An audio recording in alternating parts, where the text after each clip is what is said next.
ఒక అడవిలో నది ఒడ్డున ఒక పెద్ద చెట్టుపై ఒక తెలివైన కోతి సంతోషంగా జీవించేది.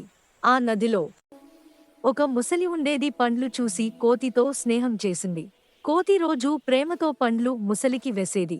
కాని ముసలి భార్యకు కోతి మీద ఆశ పుట్టింది. ఆ కోతి గుండె తీపిగా ఉంటుంది. దాన్ని తీసుకురా అంది. ముసలి మోసం చేసి నా ఇంటికి రా అంటూ కోతిని నదిలోకి తీసుకెళ్ళింది. నదిలో మధ్యలో ముసలి నిజం చెప్పింది. అప్పుడే కోతి భయపడలేదు.